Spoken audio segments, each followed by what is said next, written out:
recording and everything. So Right. keep it simple, keep it casual, because I'm gonna hit you with such a hard questions. Eva Oh my Gomez. goodness. Well, first, Eva, I want to say thank you for coming on Bridges Live with me and talking about being the change you have to be, which is funny because right before we got on air, you were like, I'm a mess. I've been dealing with this police brutality, and it has nothing to do with fashion show. I don't have fashion shows. I have conversations that Amen. that get That's awesome. really, because it's about getting people the information that they need to have so they can be the change, right? That's right. That's right. And just keeping it real, you know.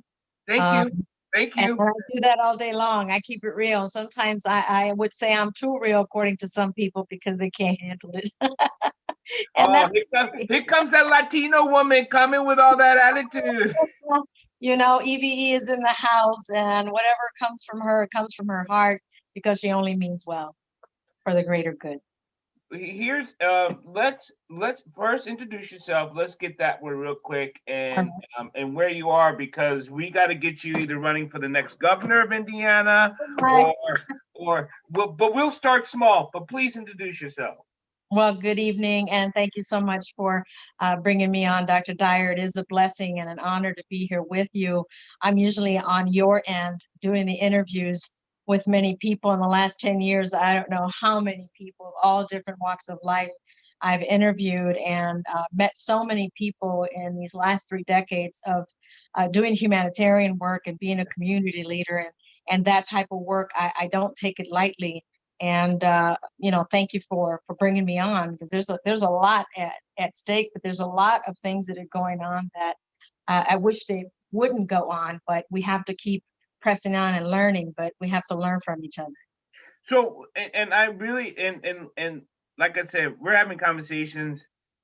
Let's get into it, Yes. because we've talked before. It doesn't matter what people don't know what we talked about off air, but we talking about the political climate that we're in right now, that is blinding people, causing conflicts with people, and things are still not getting done. Yeah. And you know, just touched a little bit on today, which Right. was phone call after phone call after phone call, and dealing with attorneys, dealing with media, other news reporters, TV reporters, and all of that because of a police brutality case, a possible cause for that to bring out into not just the airways but in the community of what is happening. And it's funny. It's not a funny thing, but it's funny that um, I said, you know, hey, well, let's talk to the DOJ, the Department of Justice, and bring them on. The attorney's like, well, under this current administration, they may not even talk to you. I said, well, I beg to differ. They'll talk to me and they'll keep it real with me if they can do something about it or not, Right. because of the current administration. And I was like, wow, I can't believe I just heard that. Right. So I did reach out to them. They did call me back, and they did say they're asking some people to back off of certain civil rights cases because of the current administration. I was like, I can't believe I just heard that. I just can't believe I just heard that. So let's slow that down, because that just made me almost want to throw up. What does Yeah, that mean? What does that mean? exactly. That's what I was saying. What was asking, I'm like, what does that mean? So are you saying that you can't jump in and help? And they're pretty much said, I don't know if I'm at liberty to say, but pretty much said to me, we got our hands tied right now. I was like, wow. Yeah. Wow. Wow. Right. So kind of left me like a dead end right there. But there is no dead end, because that was just an entity that I wanted to include in this case to make it stronger or to have some more support, right? You would Right. think DOJ, Department of Justice, hence the word justice. Thank you. So, and as an advocate and as a activist, it behooves of me that something's got to give, something's got to happen. Too many times we hear that there's police brutality, but I'll take it a step further. And I have actually was interviewed by another news media today earlier, TV media earlier, because I'm making the moves. And the family called me. There's several people involved in this, and this just tells me how government works. And we're talking local government. Right, I'm the right. type of person that says, let's sit at the table.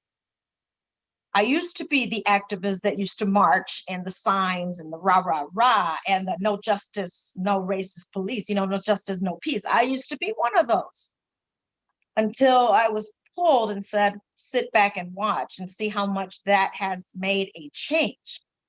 Since then, in the last 6 years, I have been sitting at the table instead. And I think that as leaders, we should do that and not be afraid of who you need to sit at the table with and talk about solutions. So let me ask you, and this is non-delicate question because it isn't, and I'm tired of people being so wishy-washy.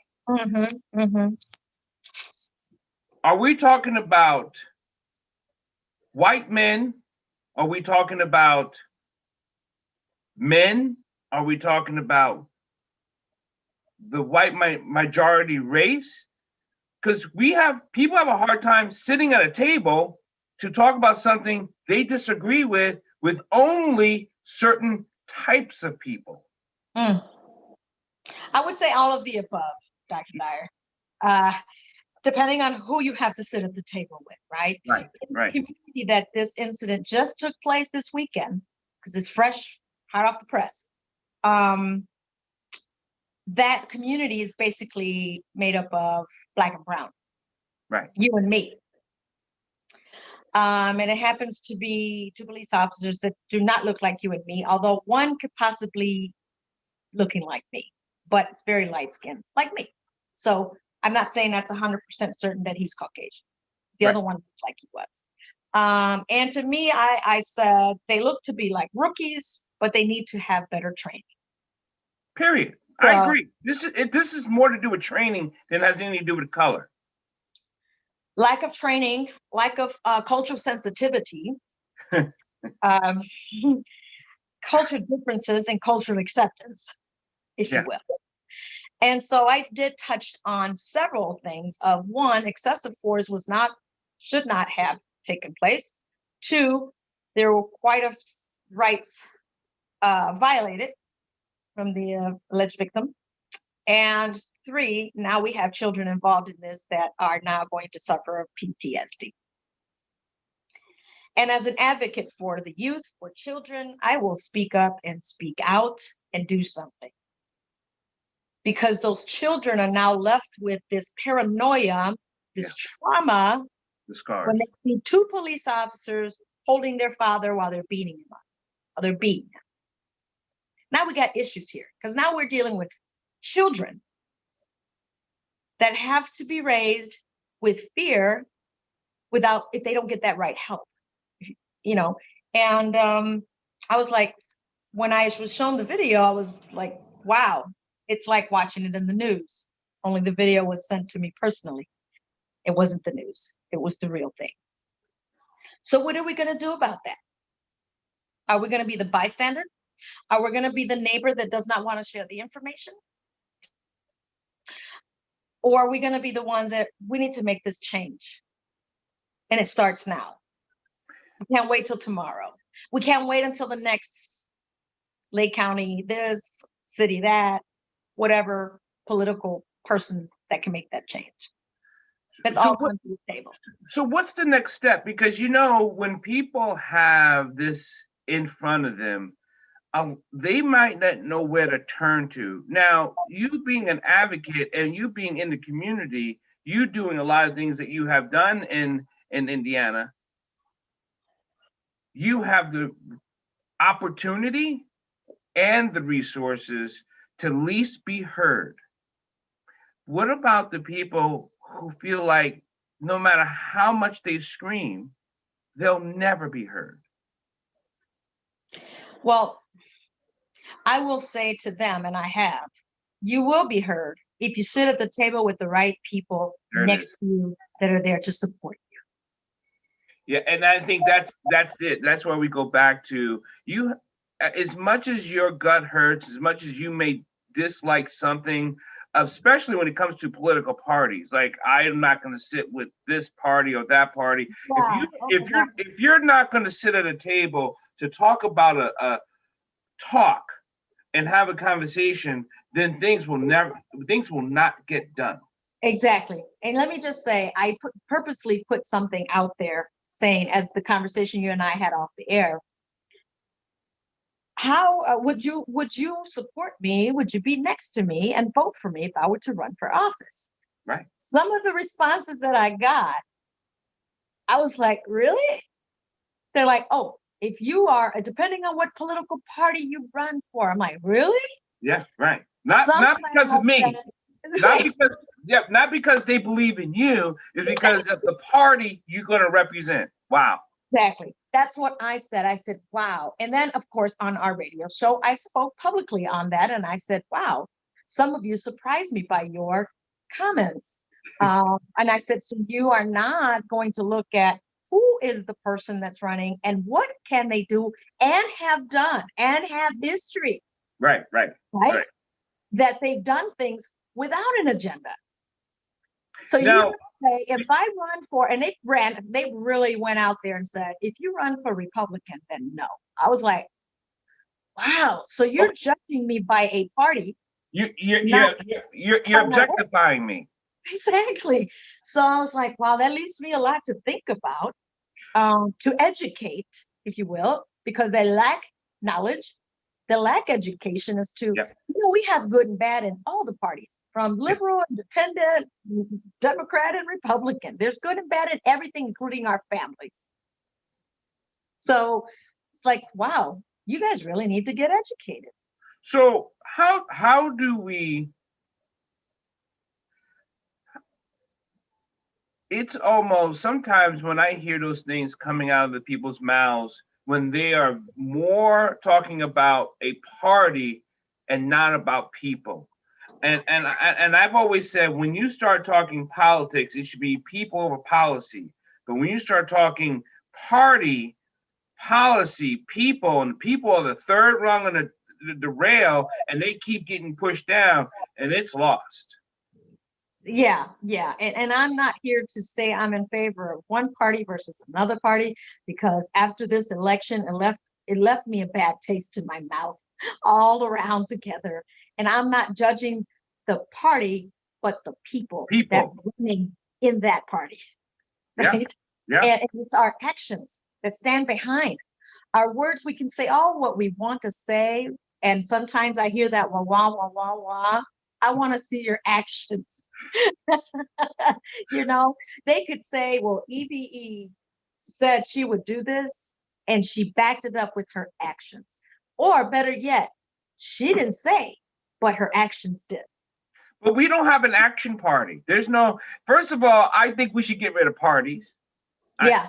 Yeah. and I would I. have to agree with you on that after this year's elections. But that's not going to happen because the party feeds itself. Right, for sure, for sure. And I think, as you and I said, there's lack of knowledge into knowing, why am I running for this, or why am I voting more for this party versus the other party? We need And to know more. it probably has more to do with money, doesn't it? Uh, yeah, It, it's everything to do with money. And there it goes again. When we talk about again, people are already falling short again. Now it's about profit, party, policy, then people, people are the ones and at the people bottom. and people still keep going pushing down at the bottom, and then they say, well, I have passion for profit, for party, for policy, and then again people are going, the people still getting kicked to the bottom of all the things that people say. And yet we're trying to, as a person like yourself, you're trying to advocate for people, like the police brutality you're talking about. This is a people issue. This is Yes. not a police issue. No, no. This is not against us against them and defund this and take away that. This is a person who was abused by another person in a particular uniform. That's Yeah, it. and you know, and of course, some people will go to the black and white. They will, Okay. they will, because that is a community predominantly of black and brown. And if these police officers don't look like us, then we're going to throw that race card out, right? Because Right. I did ask the family, what they look to be Caucasian, but one could go for Hispanic, Latino. But at the end of the day, lack of training will cause anybody to react in the worst way. And you know, and I know that some officers, not to defend them, but in their defense, they're suffering from PTSD. And it doesn't take much to trigger for them to act in the worst way, excessive force. And that's because their lack of training. And as many times I've been saying this, Dr. Dyer, that those police officers need to be evaluated and have a psychological evaluation once a year and seek treatment, therapy, Yes. We need because we need to help the people that are helping us. yes, exactly. Exactly. So now we got children that are afraid of the police after what they saw. They're traumatized. And how do we help the children and make them feel safe that when they see a man in uniform, they're not going to feel safe, right? And Right. that's something that, as the professionals, the police officers, have to really take that into account and say there's children in the presence. And they were being told, stop, officer, there's children. My children are watching. You know, as much as the things that I've known, things that I've done, doesn't matter who I am, what school I've been to, all this other stuff. I'm telling you now, and I've said this publicly, and I'll keep saying it. When those lights come on, I'm afraid for my life. And I think that's what something happened and triggered to that young man, because it looked that he wanted to run, but he wanted to actually, from what I saw in the video, I'm no expert, but I saw the video several times, that he felt that he was already in danger just Yeah. by the way they touched him and grabbed him. Yeah. That was the violation right there. And you know, with the things that I teach with when it comes to, you know, emotional reaction and stuff, if and everyone needs training. We need training on the civilian side, and we Yes, definitely need training on the public service side. definitely. But when it comes to the civilian side and you being pulled over, like, and I have, and my heart goes, it becomes erratic, and then I have to go through training that I've done and teach to bring everything down, to start thinking in here, what they call the frontal Yes, lobe thinking. Because if I think in survival, it's gonna turn together. sideways and south. It's not gonna be good. Exactly. I so agree with you. And I looked at that video that it was more impulsive behavior, reactionary, and not putting any thought to it.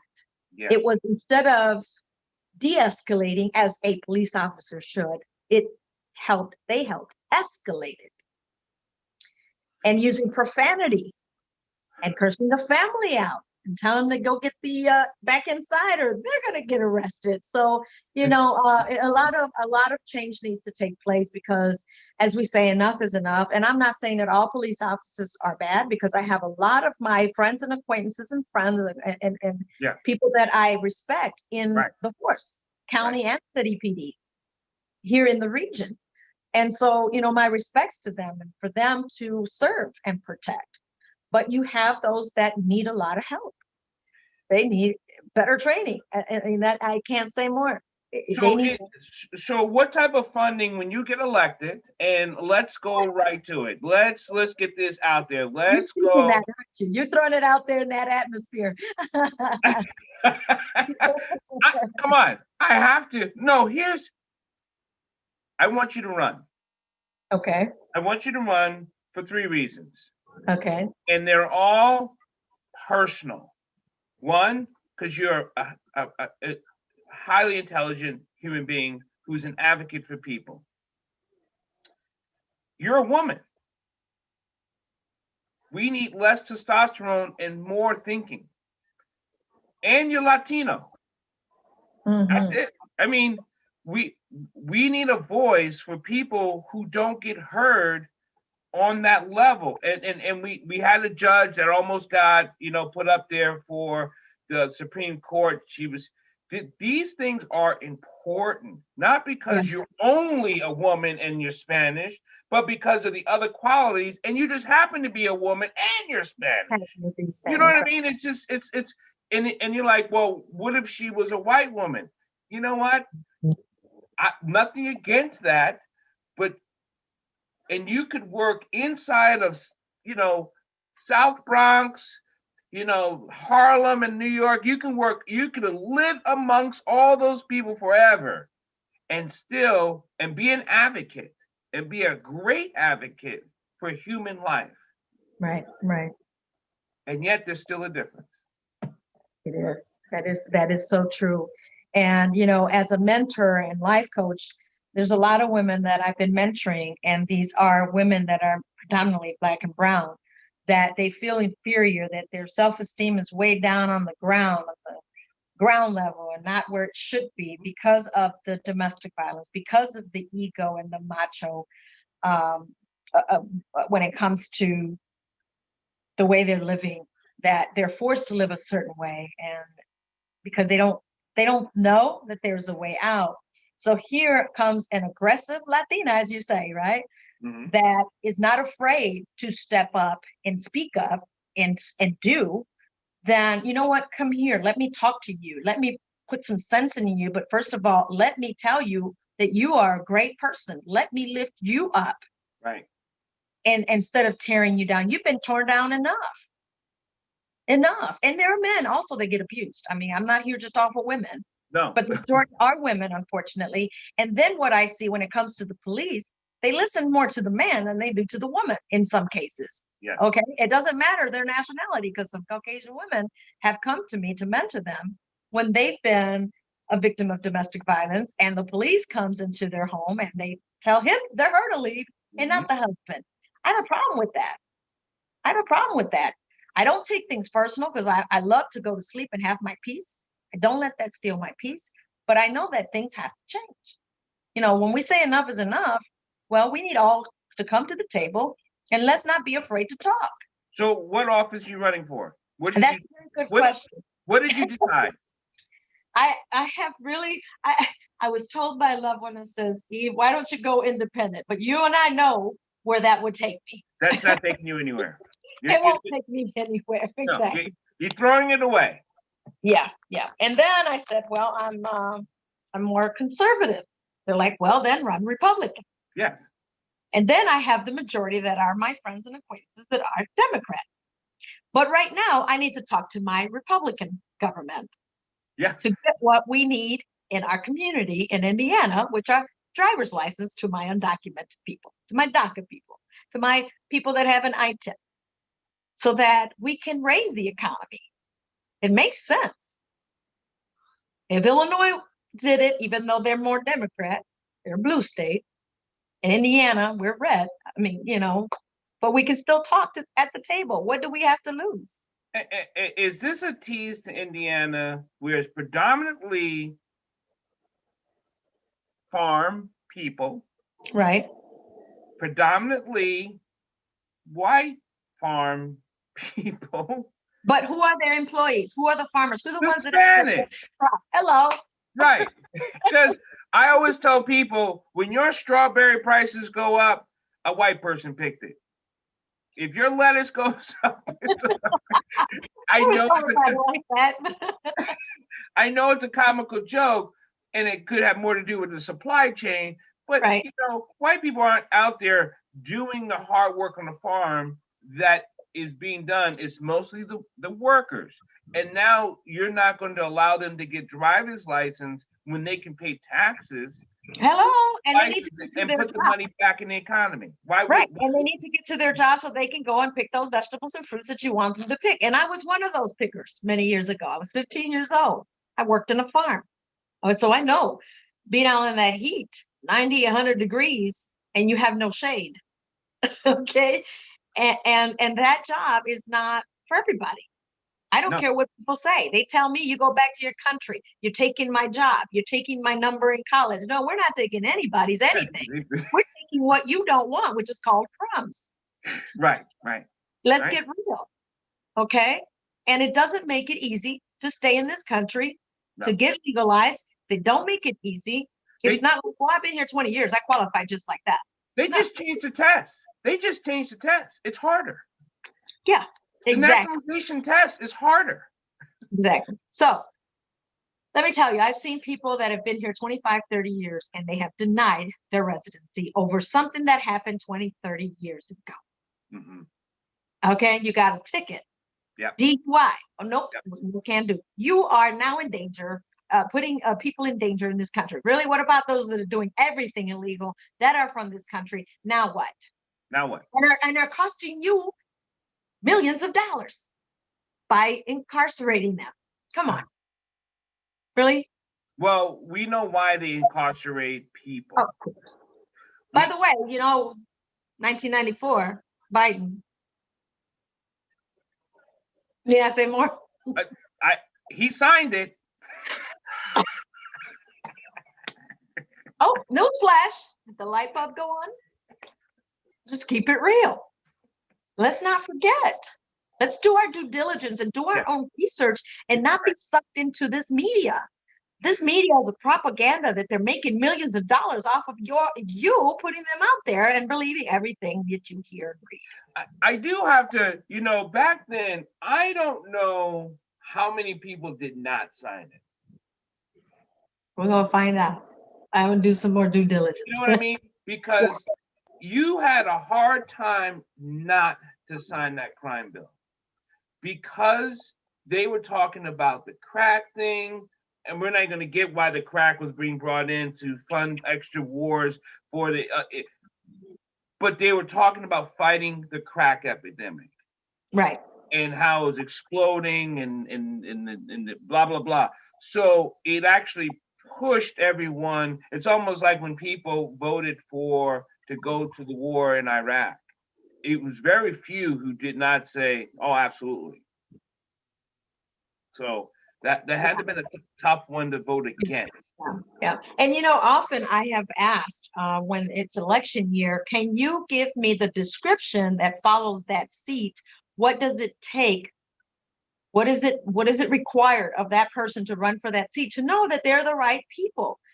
Do you know that I'm still waiting for that? You're not going to get that answer. And I'm like, well, how else are you going to educate the voter? No. So are you going to go by popularity because you like me? Because I could be good for one seat and run for something else, and I may not be the best one, but because you like me, I can screw things up too because I'm not the right person for that seat. I actually think of a couple ways that we can look at a better way of looking at a presidential candidate or any seat candidate. Since we're so big into reality TV, let's turn this into United States Big Brother, Big Sister watch. We either put them in a house and we get to pose questions on and they don't get to leave for 6 months. Right. Or we put them in charge of a major airport, because an airport, like the international airports, it's a city within a city. There's a lot of things going on. And if they can't handle an airport, what makes you think they can handle the country? Hello. Yeah. And like, again, we lack education in everything. And this year, and I will say it in your show that I publicly have said, thank you, President Trump, for waking up my people. Yeah. I am friends with directors and CEOs of national organizations, Latino organizations, that they say Trump did not wake up the sleeping giant. Then what do you call it when the numbers increased that they applied for citizenship and they voted? What do you call that if it's not waking them up? I respect to those that said that they're not waking them up, that they've been awoke. Okay. Whether you liked it or not, he woke up people to do something, whether for or against, but he woke them up. He woke a lot of people up, and it caused curiosity for them to learn a little more about politics. And they got up and registered and voted.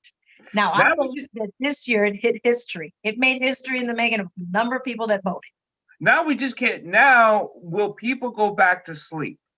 That's a good question. and hopefully the shows that I do, shows you do, things that we keep saying, but people just kind of go sleepy after a while. It's like they walk through the poppy fields in the Wizard of Oz, Right. poppies and poppies, and they go right to sleep. No, I hope not. I hope not, because then it would say all of this for what? For you to go back to sleep? I Yeah. mean, no, wake up. And I hope that, people are happy that Biden's in, God bless him, but he's got a lot of work to do. We have a lot of work to do. We have a lot of work to We, do. as the leaders that are making a difference in a local region, Yeah. have a lot to work, have a lot to work in the community. It's not easy, but it's not impossible. But our work is never done. I've been in the grassroots for 3 decades. Now it's time for you to get at the table, and you still haven't confirmed what seat you're going to run for. Well, I do sit at the table. I just don't sit at the table with the local politicians right now, because it's about them.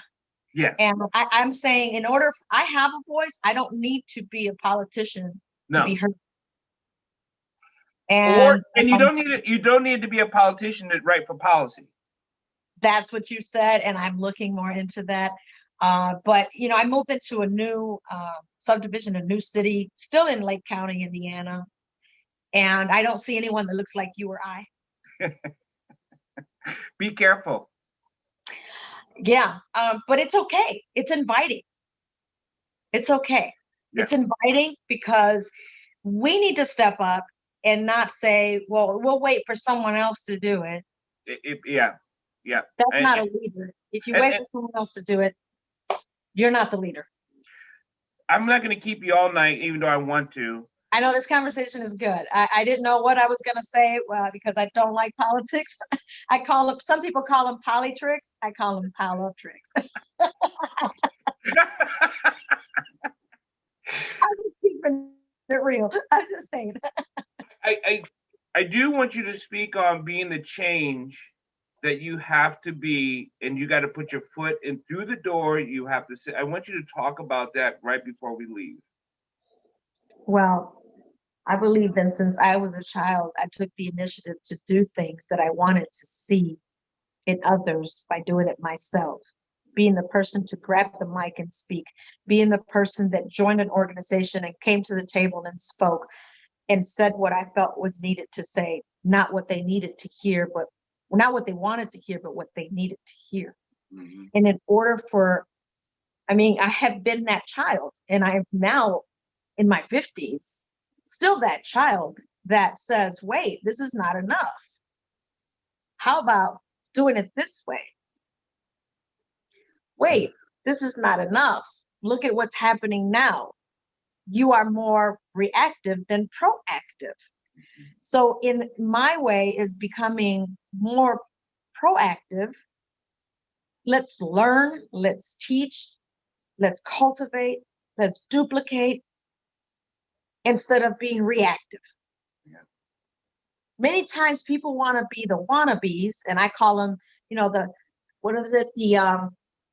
the powers at be is what the usual term. I call it the powers that wanna be. Mm. Because if they were the powers at be, then you would see much of a bigger change for the greater good. That's right. And we wouldn't keep going around this mouse wheel over and over again. Yeah. Yeah, let's break the monotony. Let's stop going in circles, and let's stop beating around the bush, and let's settle our differences, or put our differences aside, and let's work to see what we have a common ground on, which is to make it a better community, a safer community. Let's not just talk the walk, let's walk the walk. Or call them out and say, you don't want it to change because you're happy the way things are. Exactly. You're too comfortable. You cannot have an in-between. You either want change or you're okay with the way things are. And if you're okay with the way things are, then say so. Right. Be man or woman enough to say it and admit it. But it's hard for someone to admit to their wrong until someone throws them under the bus, if someone would call it that, or says, hey, isn't this what you wanted? Right. Now, how's that working for you? Yeah. And it's okay, and I'm not going to say it's wrong, but if that's what you want, that's what you want, because it's good for you. Right, right, right. That's all. Just come out of your face and say that. Exactly. Come out of that shell and Yeah. be upfront and be real and saying, I just haven't done it any other way because this is all I know and this is what I like. Yeah. And it's okay with me. I can still go to bed and sleep. Right. So, and I accept that and I'll respect that. I often say I respect my enemies more for telling me the truth than my friends for lying to me. That's right. That's right. You know, it's EVE Gomez, my goodness, woman, we will get you there if I have to drive to Indiana myself and make the flyers myself. We got okay. we have a year. You only Okay. have a year because your seat comes up in 2. Yeah. So I've Okay. heard. Yeah.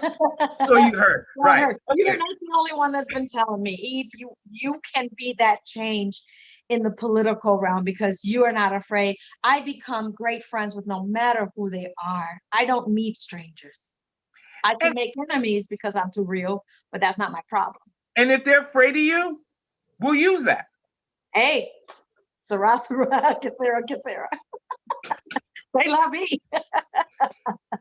Thank you, dear. Get back to your stuff. Get back to what you have to do. I know there's more work for you to be done there.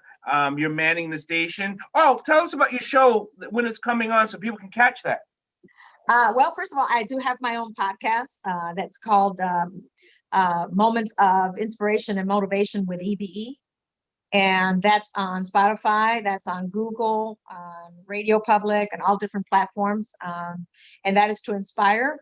Those are moments, and literally moments, 6, 7, 8, 15 minutes, depending on what the subject matter is, what the topic is. But I'm speaking to your heart, from my heart to yours, to lift you up, to inspire you, and to motivate you, and make her a better you, instead of beating on yourself, lift yourself up. And that's what I do with that podcast. I'm also 10 years plus now with WLTH. It's local radio, but we stream live. We're on 2 stations, AM and FM, and we come on Fridays at 5 p.m. Central Standard Time, and on Saturdays, 10 a.m. Central Standard Time. You will find Nuestra Comunidad NWI on Facebook, on YouTube, and you just Google me, Eve Gomez, and you'll find all my connections on all social media platforms. I'm here to make that change, to be that change that you and I want to see. I'm here to help, and my work never ends. A lot of things come to my phone, and now it's like, ooh, this phone is going crazy. It's burning. I need that red phone that when it rings, someone else can pick it up without me. Plus running a couple of businesses and working like if I was a non-for-profit. But I've been blessed to have that boldness. I'm a very bold woman that is not afraid of anything or anyone. Because if you live in fear, then you're going to stay stuck, and you're not going to grow, and you're not going to learn. And leaders never stop learning. So there's always something new to learn, and let's empower each other. Let's not, I intimidate people, believe it or not, just by walking in the room, just my presence. And I'm okay with that. Before I wasn't. It would make me a little uncomfortable, but I understand why. It's the power within me that's what they see, and they are intimidated by it. But I invite everyone to come to the table. I'm not going to judge you. I'm going to see and understand why you say what you say and why you do what you do. And let's go from there. Sometimes people react because of what they've known and what they've gone through. Thank you, Eve, for coming on Bridges Live with Dr. Paul, and we will have you back on again because we have more political talk to talk about, and we're going to call people out. I think we just should have a show where we just look at the political climate and say, point our fingers at it and say, what are they doing with that? Because people don't do that enough. They don't look at it. They look at it and they pass it by. But if you start digging through the weeds, it doesn't smell right, and it's not right. So exactly what I'm saying. If it smells like it, looks like it, then it is, right? Then it is a duck. Exactly. And one thing I want to encourage people, and you as well, that I'm here to make it easy for the language that not everybody understands. There is a language barrier. So therefore, if you're offering a service or you're offering whatever it is, you're a resource, you better have it in the language that the people that are predominantly in your community can read it and understand it. because they're also paying taxes and they're also in need of your resources. So Are you trying to say that they don't write it in the Spanish language? no, Why would they if they don't want you to know? that's the issue. That's why I'm the advocate. That's why I'm going to speak loud and bold and proud and saying, where is this for my people? Because that is a problem. You need to have it in Spanish. And when I blast them out like that, and I'm talking about the government and the government agencies, then there's a problem. And it's problem's not mine. It will become yours because you are not serving the people that are in your community that voted your butt in to speak the language that they understand. So we gotta keep pressing on and making sure that that happens. And pointing it out. Exactly. Oh, I don't have a problem doing that. Good night, sister. Good night.